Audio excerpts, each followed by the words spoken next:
Welcome, pilot. The best place to practice basic flight combat without risking your ship is Arena Commander. Here you can customize your ship,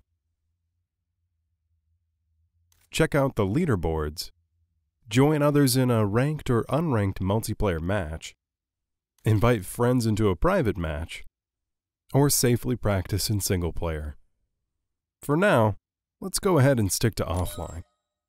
There are various modes and maps available to you in Arena Commander: free flight, swarms, and racing, in either Broken Moon, Dying Star, or New Horizon, each designed to give you the skills you need to survive and thrive with your ship in the verse. Let's go deal with some pirates for now. For today's lesson, we'll be using the Roberts Space Industries Aurora Marquis, or MR for short. This lesson will assume that you have an understanding of basic flight mechanics. To start, let's go over how to select a target of interest. There are three ways to accomplish this. First, you can use the R key to actively target anything near your center crosshair. You can also cycle through anyone painted as hostile via the Y key. And you can also cycle through friendly neutral targets via the U key.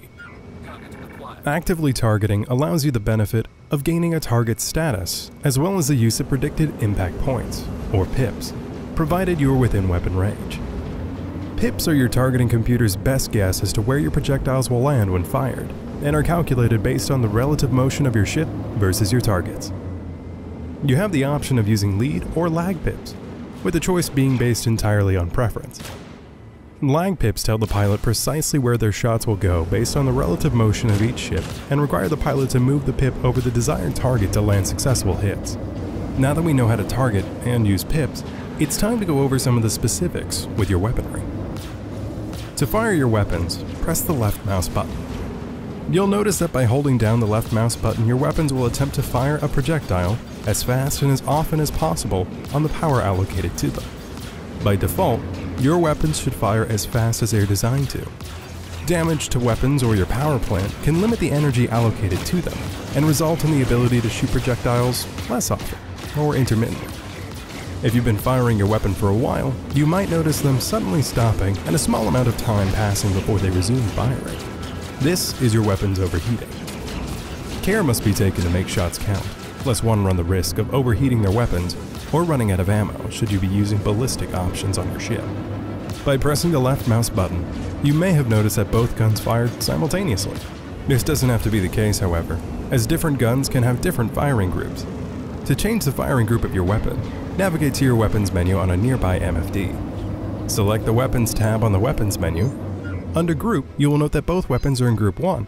Clicking on the 1 will change this to the next available weapon group, in this case, Group 2.